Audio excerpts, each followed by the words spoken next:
Sugar Plum, please keep your back straight for this one. I'm here to educate. I'm here to show you. And we're also going to have some fun. So 9-inch. The 9-inch coin at the time of this post has been going down, which is the opposite of up. And people want to know, how did it happen? Why is it going on? Now, this is the funny part. Everyone just says, it's garbage. Everything's garbage. But let me tell you something, man. Everything in crypto goes down. Everything. So is everything garbage? Well, kind of. Yes, but everything goes up too. So is everything great? Kind of. So we're going to have to walk that fine line.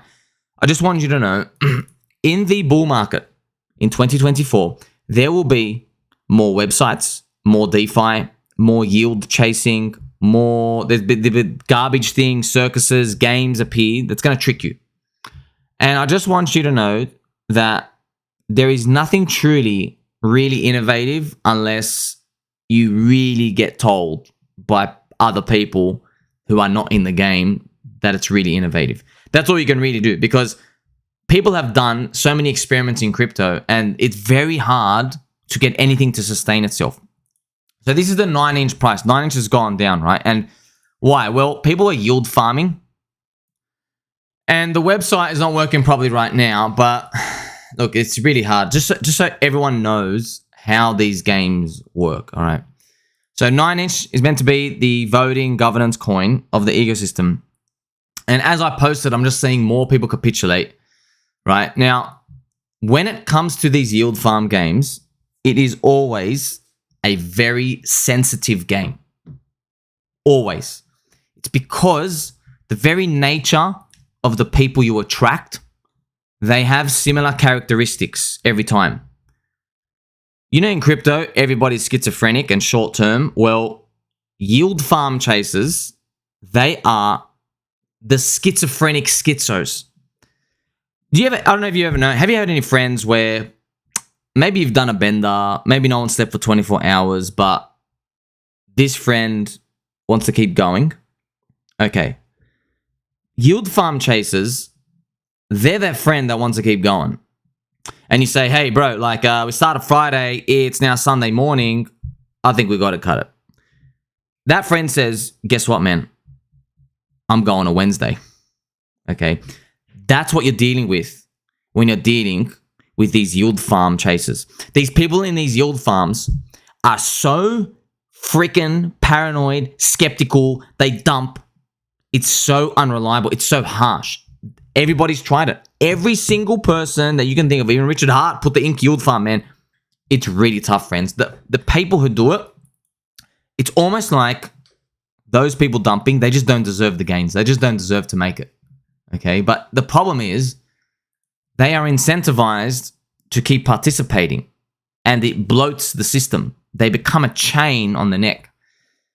I've now seen enough examples of this so I can confidently say you are better off if you're in let's say somebody out there wants to make a coin. I can really see why a store of value type of coin with no utility is actually the best, because you want full believers. That's it. You don't want half believers, a quarter. Oh yeah, I'm going to dump along the way. You don't want any one of them because they're going to be there by default.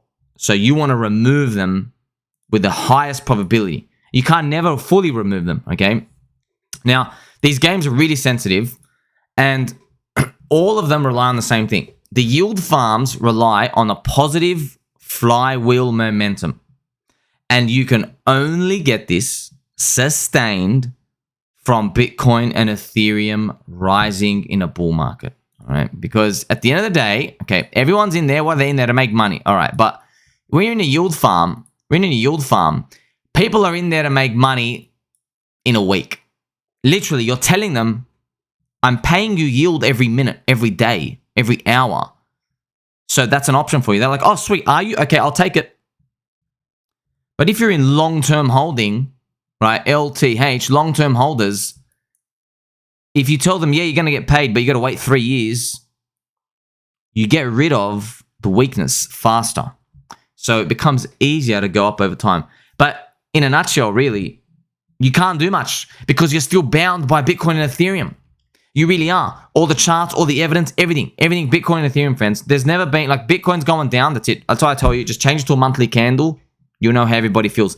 But we're so interconnected in this game. I mean, you can just put on a weekly candle and you can see how everyone feels.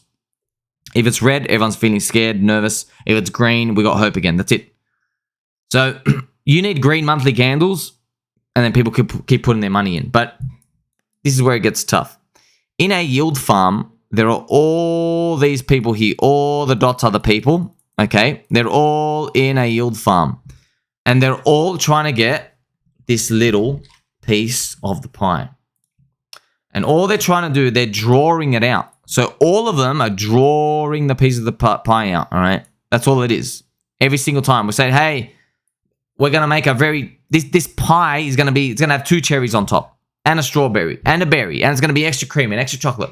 No matter what they do, what experiment we've seen in crypto now, it just comes to this every single time.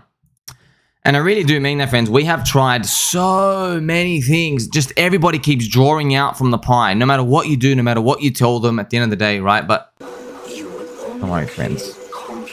We're still going to crank it because we've learned now. We've learned.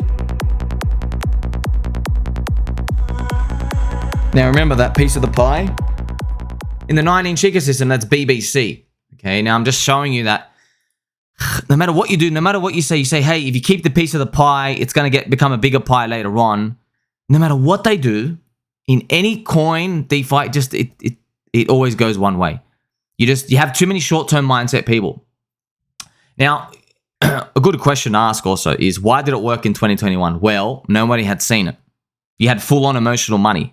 There are a lot of people who said, wow, I'm going to get super greedy and I'm going to try stake this for like a year and do the pancake swap stuff and try to make even more. But now everyone knows, okay, it doesn't work. You need Bitcoin and Ethereum really flooding money in.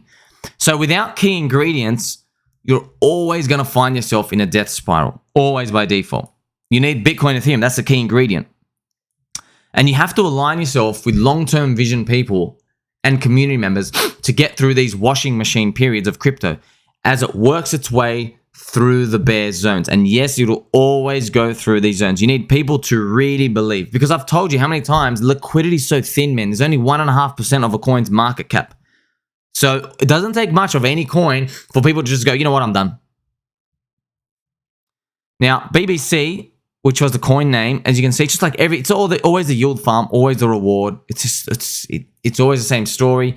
Things got to get turned around, things got to get developed, etc. But now you get to see, right, when it comes to these, you always need to wash the weak hands out.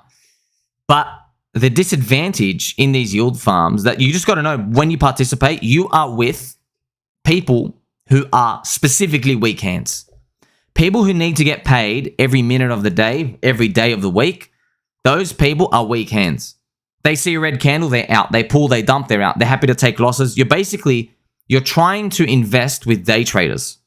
That's the best way I can put it. Trying to invest with day traders is not going to get you anywhere, because these people, they have to manage their risk because everything's a random walk to them. They've done no fundamental research. So their edge is green candle up, red candle down, that's it. But our fundamental edge is much different. Our fundamental edge is looking at, okay, PulseX, for example, has 180 content creators. Chaining, for example, has been chosen by the bug eaters. You can see the networks and the nodes forming. This is much different game. And that's your competitive edge over the long run. But if you never get there with the coin that you're in this DeFi part, well, now you're on your own. You're just playing with paper hands all the time. That's why it gets tougher and tougher to do that. Now, I hope one day someone makes a digital economy that's self-circular and it can grow and can encompass these, but we'll see. If anything's going to do it, we're hoping it's PulseX. That's what we're hoping, friends. We're hoping that PulseX is able to do that. Now, why is PulseX different? Well, PulseX is different because PulseX, the coin, has the buy and burn. So is this experiment going to play out? Well, we don't even know. I mean, everything's got ravaged anyway. But we're hoping maybe that buy and burn liquidity bonds with everything else, and it's popular enough that it can drag it up. That's what we hope, but it's never been done before. We're just like, theoretically, yeah, maybe. And maybe it takes 5 years to do it anyway. Okay, so it's not the greatest time frame, right? So no amount of sugarcoating when you have paper handers is going to help them. No amount of updates, upgrades. You can't change the yield up and down. It just nothing works, man. You just got to get rid of them. You just got to get rid of them. Okay? if you give them time to get sad and exit for losses, then they will scoop the very cheap prices. Well, that's what you'll do. Okay, that's what you need to do. Just give them time to get out. Make sure you like, subscribe, bell button, all friends. I'll catch you very soon.